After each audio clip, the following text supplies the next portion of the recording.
दुलाराय बर' फरायसा आफाद बायदिखौ माब्लाबाबो माबाफोर खहा खालामनो हागोन होननानै आं साना आरो लामा ससेयावबो बेफोरबायदि आफादा माने लामा गोथे जागोन आं बेखौ रोखा बुंनो हायो।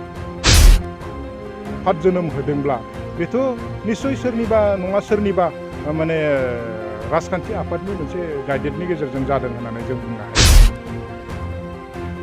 गुबुन मोनसे सात्र संगठननि बे बर' माहारियाव माब्लाबाबो बिदि फैनो गोनां गैयामोन।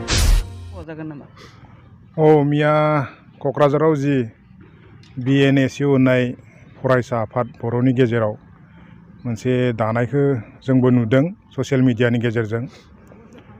दा बेवहाय जि बाथ्राखौ बुंदों जे दुलाराय बर' फरायसा आफादा मायाफोर खहा जानो हागोन नामा, आं सानो दुलाराय बर' फरायसा आफादा 50 बोसोर आगोलावनो जोंनि दुलाराय बर' माहारिनि बुहुमाव थानाय बर' माहारिखौ गेरेमसा महर दानो थाखाय माखासे मिशन भिजन लानानै खामानि मावबोदोंमोन आरो बियो दिनैबो माने 1967आव दाजेननाय समाव जेरैबायदि दुलाराय बर' फरायसा आफादनि इम्पर्टेन्सा दङमोन दिनैबो दुलाराय बर' फरायसा आफादनि इम्पर्टेन्सा दङ आरो बिथांमोननि जि मिशन भिजन दुलाराय बर' माहारिखौ लानानै बेखौ लानानै दिनैबो खामानिखौ मावफुंबाय थादों।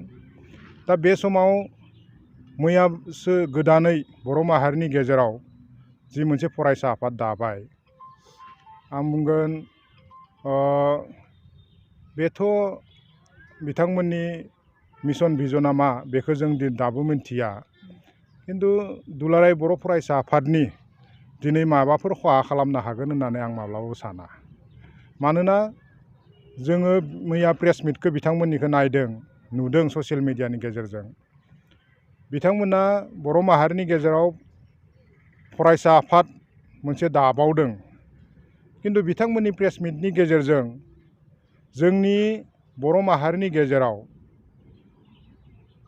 एबसुआ मावनो हायै, दुलाराय बर' फरायसा आफादा मावनो हायै जोंनि फरायसाफोरनि मा जेंना दङ बिनि सायाव जेबो बुङाखै बिथांमोना, बा जोंनि फरायसाफोरनि मा जेंना जेंसिखौ लानानै बिथांमोना खामानि मावनायदों बेनि जेबो बिथांमोना मिशन भिजननि बाथ्रा फोसावाखै बा बिथांमोननि थांखि नोजोरनि बाथ्राखौ फोसावाखै। मात्र मोनसे बाथ्राखौल' जोङो बिथांमोनखौ बुंनायखौ नुदों जे बिथांमोना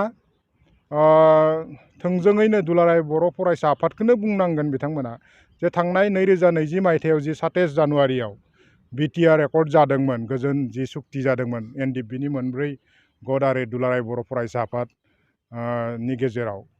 गतिके बेवहाय जि माने सुक्ति जादों बे सुक्तिखौ बिथांमोना बुंनो थाङोब्ला नाकच खालामदों बे प्रेस मिटनि गेजेरजों, आरो नाकच खालामनानै बिथांमोननि बुंनायनि गेजेरजों जों नुनो मोन्दों जे बिथांमोना गोदानै जि माने हमलेण्डनि थाखाय बड'लेण्डनि थाखाय बिथांमोना खामानि मावफिननो थाखायसो जोनोम जादों होननानै बेफोरबायदि मोनसे बाथ्रा बुंनाय बायदिखौ जों नुदों। दा बाथ्राया जाबाय मा, बिथांमोना फरायसा आफाद, दुलाराय बर' फरायसा आफादा मायाबाफोर खामानि मावनो हायै, खामानि मावनो थालांनाय बेफोरबायदि जोंनि बर' माहारिनि फरायसाफोरनि जि जेंना जेंसि बेखौसो नायनानै बिथांमोना बेफोरबायदि जुदि मायाफोर दङमोनब्ला फरायसा आफादखौ जोनोम होनांगौमोन। खिन्थु दुर्भाग्यजनक बाथ्राया जाबाय मा, मोनसे आलादा रायजो सोमावसारनो थाखायनो नागिरफिननो थाखायनो गुबुन मोनसे सात्र संगठननि बे बर' माहारियाव माब्लाबाबो बिदि फैनो गोनां गैयामोन। नंगौ, बिथांमोना दिनै BTR सुक्तिखौ बिथांमोना सेटिसफाइड जानो हायाखैब्ला बिथांमोना आलादा रायजो नागिरफिननांगौनि थाखाय माबा मोनसे गुबुन संगठन दानो हायोमोन, खिन्थु फरायसा आफाद बायदि संगठन दानांगौनि दिनैनि दिनाव खुनु दरखार गैयामोन। गतिके आं सानो दिनै बिथांमोना बेनि गेजेरजों मोनसे बाथ्राया जोङो हमदांनो हायो जे बिथांमोना माने मा बुंगोन बेखौ, बिथांमोना जास्ट मैया प्रेस मिटखौ खालामदों मोनसे, बा बिथांमोना BNCUखौ दादों दिनै मोनसे माने सोरनिबा गाइडेड जानानै, माने थथा दाउआ जेरैबाय जों मानसिफोरा फोरोंबाथाय जेरैबायदि माबा मोनसे सोदोबखौ फोरोंबा बिथांमोना बुंबाय थायो बेखौनो। दा बिथांमोनखौबो जोङो ओरैबायदिसो नुदों, बिथांमोनखौ सोरबाफोर फोरोंना होदों, माने फिक्स मोनसे माबाफोर फोरोंना होदों। गतिके बेखौसो लाना बिथांमोना बाथ्रा बुंदों। गतिके बिथांमोननियाव निजा बबेयाखै खुनु मिशन भिजन गैया बे माहारिखौ लानानै, फरायसाफोरखौ लानानै। गतिके बेफोरबायदि बाथ्राखौसो जों नुनो मोन्दों। ओंखायनो दिनै माने आं सानो बेफोरबायदि संगठना बेफोरबायदि 22,000 संगठन बर' माहारियाव जोनोम जादों। बाथ्राया जाबाय जोनोम जानो हायो, संगठनखौ जोनोम होनो हायो। नंगौ बिथांमोना बुंदों जे जोङो माने जोंहा राइट दङ, डेम'क्रेटिक राइट दङ, जों डेम'क्रेटिक कान्ट्रिनि जोङो नागरिक, थ' गतिके जोंहा अधिकार दङ होननानै दानो हायो बिथांमोना, खिन्थु दायोब्लानो जाया बे दलखौ बे आफादखौ जुदि गोजोर खालामनांगौब्ला बिथांमोना गावआनो मोजाङै मिसन भिजन थानांगोन, थांखि नोजोर थानांगोन बे माहारिखौ लानानै, बे फरायसाफोरनि जेंना जेंसिखौ लानानै। थ' गतिके जिथु नुदों बेफोरबायदि बाथ्राया बिथांमोननि मिया प्रेस मिटनि गेजेरजों बेरखाङाखै। थ' गतिके बियो दुलाराय बर' फरायसा आफाद बायदिखौ माब्लाबाबो माबाफोर खहा खालामनो हागोन होननानै आं साना। आरो लामा ससेयावनो बेफोरबायदि आफादा माने लामा गोथे जागोन, आं बेखौ रोखा बुंनो हायो।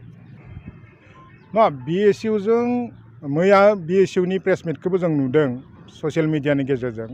BSUजों लोब्बा गैया होनना बुङोब्लाबो बिथांमोना बुंदों जे BSUनिफ्राय थांनाय 22 जानुवारियाव जि दानि माने BNSUनि आफादगिरि मोनदों बनजित मन्जिल बसुमतारी, बिथांखौ माने रिलिज होनाय जादों होननानै बुंदों। थ' गतिके थांनाय 22 जानुवारि आरो दिनै 8 फेब्रुवारि बारा डिफारेन्स गैया। थ' गतिके निस्सय माबाफोर बिथांमोननि गेजेराव माने बुजाबुजि दङ, जे बिथांमोना हयथ' माबा मोनसे बेफोरबायदि बुजाबुजिनि गेजेरजों बिथांखौ हयथ' रिलिज होदों होननानै जों बुंनांगोन। मानोना गोबां गोबाव जायाखै बिथांखौ रिलिज होनाया, बा बिथाङाबो रिलिज लानाया गोबां गोबाव जायाखै। हयथ' BNSUखौ खालामनांगौ होननानैनो बिथांमोना हयथ' रिलिज होदों, आरो रिलिज होदोंना होआखै बेखौबोथ' जों मोनथिया। थ' गतिके जोंथ' बेखौ बुंनांगोन जे बिथांमोना जि प्रेस मिटनि गेजेरजों जि बाथ्राखौ बुंदों, आलादा रायजो सोमावसारफिननायनि बाथ्रा, बे मोनसे पलिटिकेल डिमान्डखौल' लानानै जुदि बिथांमोना सात्र संगठन बायदि आफाद जोनोम होदोंब्ला बेथ' निस्सय सोरनिबा नङा सोरनिबा माने राजखान्थि आफादनि मोनसे गाइडेडनि गेजेरजों जादों होननानै जों बुंनो हायो।